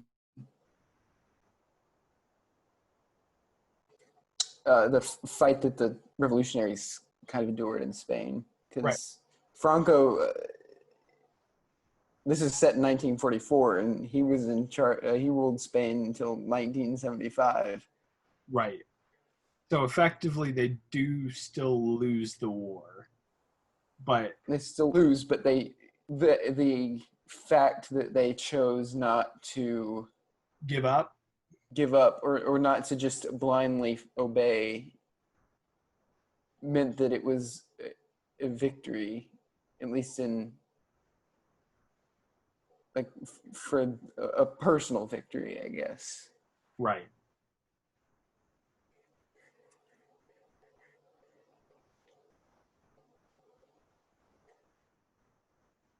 So I guess overall, what are your thoughts on this film in like the full on Del Toro canon?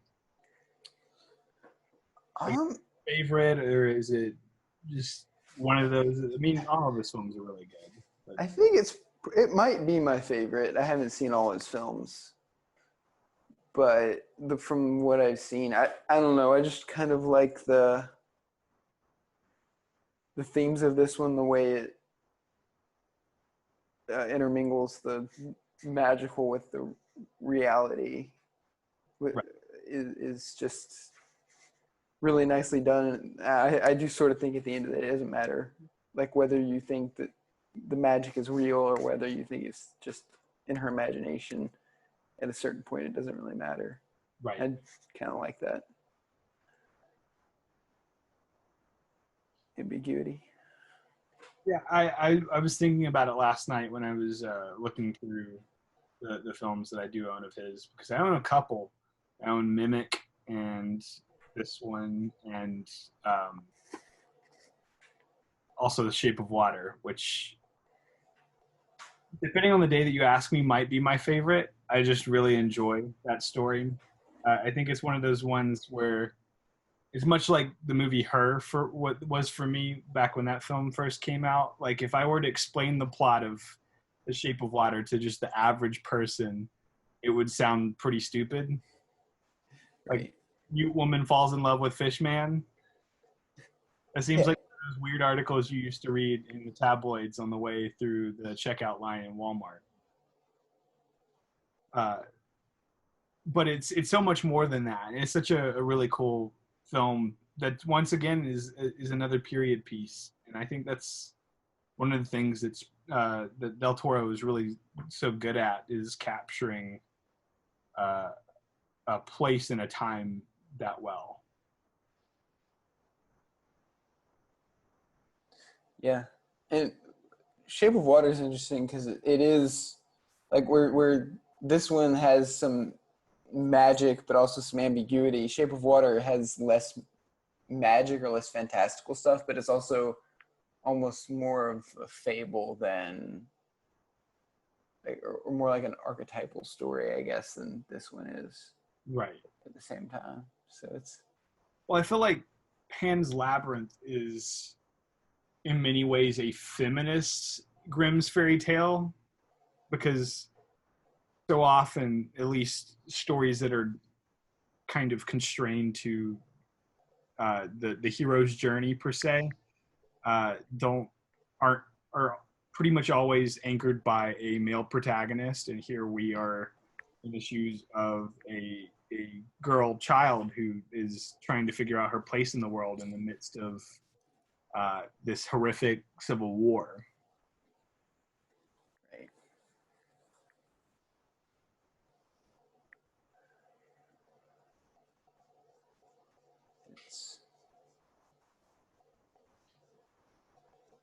So the other day I was chatting with you. Did you ever figure out if Crimson Peak was the first Del Toro film that you ended up seeing?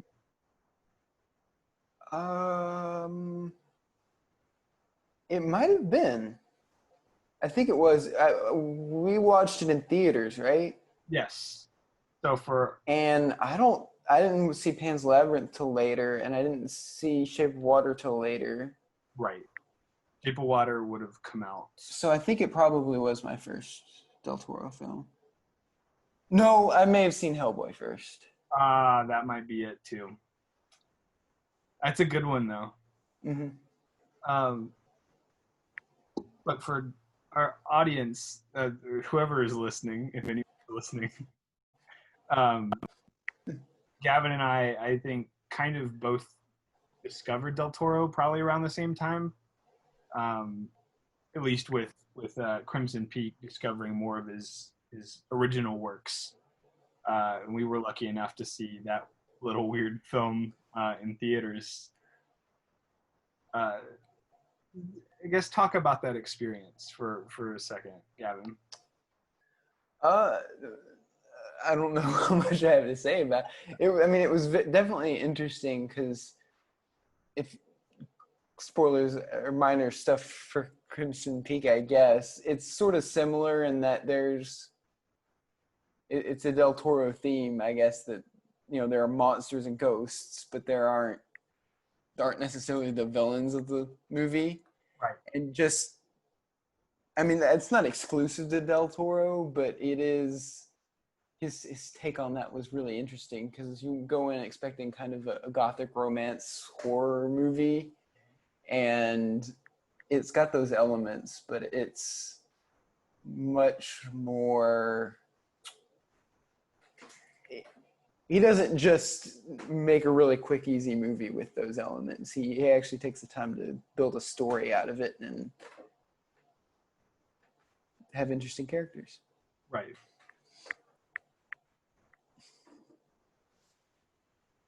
I think as an introduction to Del Toro, I think Crimson Peak is a really good movie. But it's also, I think, one of his less well-regarded films. I don't really know why. I think it's perfectly serviceable and is better than most of the movies that came out that year. I mean, far and away, the production design in Del Toro's films is one of the things that I think is what makes those movies so special. Is like there's clearly a lot of care that goes into the design work behind the scenes, whether that's the creatures or the landscapes that we're going through.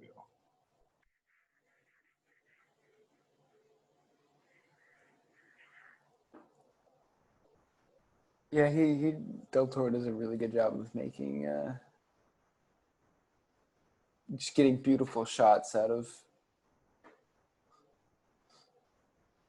you know, like you said, doing good period pieces, but also getting really beautiful and interesting visuals out of it. Right.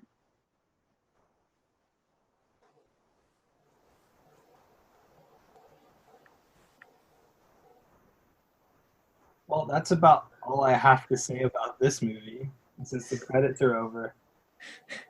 Yeah, I don't know if I have much more to say. I like it. It's a good movie. It's surprisingly brutal, and coming back to it after I'd seen it once, I forgot how bloody and violent it is, but it's still really beautiful and just a genuinely good movie. I wholeheartedly endorse that. So yeah, I hope you've enjoyed us chatting over this really great movie, and hopefully this is not your very first experience with this film, because I feel like we might have talked over some really great scenes. I don't know. I really love this film. I love Spanish cinema. Really, I think Del Toro was kind of my entry point to that, and I'm sure we'll screen some more of either Del Toro's work or some more great Spanish directors in the near future. Alfonso Cuarón, who also produced this movie, is also a very good director from that corner of the world. So yeah, hope you enjoyed this commentary, and we'll see you next week.